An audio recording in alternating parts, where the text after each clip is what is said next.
कि सब लोग सत्संग में आओ। अब ये बात महापुरुष को कहना पड़ रहा, अब हम लोग ये काम नहीं कर पाए, हम लोग प्रचार नहीं कर पाए। ऐसे सत्संगी प्रेमी भाई बहनों, अगर तन मन धन की कुर्बानी हम आप नहीं देंगे, अगर न्याय पंचायत ब्लॉक स्तर की जिम्मेदारियां हम आप लिए हैं, अगर अपना तन नहीं लगाएंगे, केवल रजिस्टर पकड़ लिए, नाम लिखवा लिए, भाई हम न्याय पंचायत के अध्यक्ष हैं, तो कर्म दोष तो लगेगा, परिवर्तन होगा, इसमें नाम नहीं आ पाएगा। क्यों?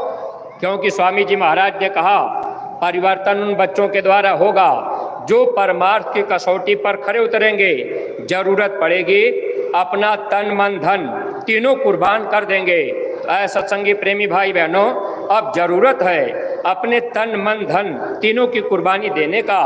ये वक्त अगर निकल गया तो ये वक्त बार बार नहीं आएगा। अभी तो आपसे सेवा मांगी जा रही, हो सकता है आगे समय ऐसा आ जाए आपसे सेवा कोई मांगने न जाए। आज आपसे कहा जा रहा कि आप गांव गोद लेकर शाकाहार का प्रचार कीजिए। आप इकट्ठा होकर भारी संख्या में प्रचार जिला स्तर, ब्लॉक स्तर, न्याय पंचायत स्तर पर कीजिए। अभी आदेश महाराज जी ने हम प्रेमी भाई बहनों को आज के सत्संग में दे रखी है। अगर हम सत्संगी प्रेमी भाई बहन इस पर ध्यान नहीं देंगे, हो सकता है वक्त निकल जाए, क्योंकि गुरु महाराज ने कहा कि शाकाहारी बनने की तारीख निश्चित है। अगर वो तारीख बीत जाएगी तब लोगों के गुनाहों की माफ़ी नहीं होगी। अभी गुनाहों की माफ़ी का वक्त है। अगर हम आप ऐसे समय में ये काम कर ले गए तो हमारे आपके भी गुनाह माफ़ हो जाएंगे, क्योंकि महात्मा हमारी आपकी भलाई के लिए हमको आपको आदेश दिया करते हैं। और सत्संगी प्रेमी भाई बहनों, एक विशेष बात और ध्यान रखा करिए। पूज्य महाराज जी चाह रहे कि आगे जो परिवर्तन का वक्त आने जा रहा, परिवर्तन कैसा होगा आपको मालूम है, किसी के दिल दिमाग में नहीं है। स्वामी जी महाराज ने कहा त्रेता द्वापर का इतिहास फेल हो जाएगा।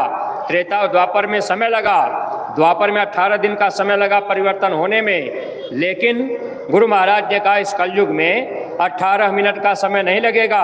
आप रात में सोए रहेंगे, सुबह जगेंगे तो लाश पे लाश दिखाई देगी। अभी आपके भारत पाकिस्तान की जो युद्ध था, अब ये लड़ाई अभी तो शांत है, लेकिन आगे न जाने कब क्या हो जाए। अब आप रात में सोए हैं, अब कहाँ बम गिर गया, लाशें ही लाशें दिखाई देंगी, उठाने वाले लोग नहीं मिलेंगे, फिर आपसे सेवा कोई मांगने नहीं जाएगा।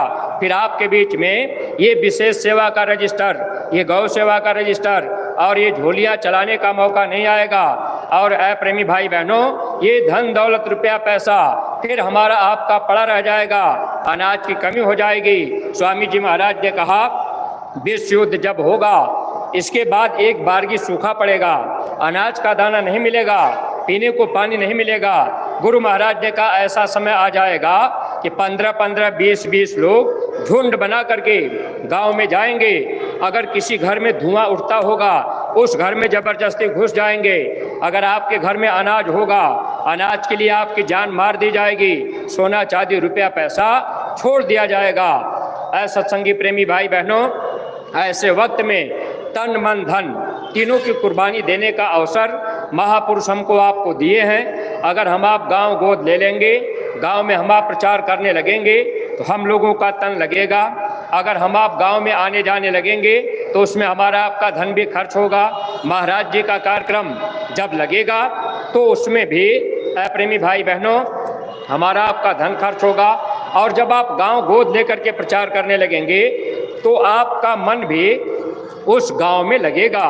आपके मन के अंदर ये बात आने लगेगी कि भाई ये गांव मैंने गोद लिया है, तो बार बार आपका मन उस गांव की तरफ जाएगा। इसलिए सत्संगी प्रेमी भाई बहनों, ऐसे समय में हम सब लोगों को परमार्थी दौलत कमाने का एक मौका महापुरुष दे रखे हैं। अगर हम लोग महाराज जी के वचनों को अपने जीवन में उतार लेंगे तो लोग भी बन जाएगा और परलोक भी बन जाएगा।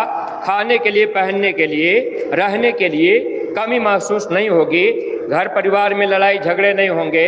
लेकिन हम आप सद्गुरु के वचन के अनुसार थोड़ा अपनी दिनचर्या बनावें और अपने सद्गुरु के लिए अपना तन मन धन कुर्बान करने के लिए हमेशा तैयार हो जाएं।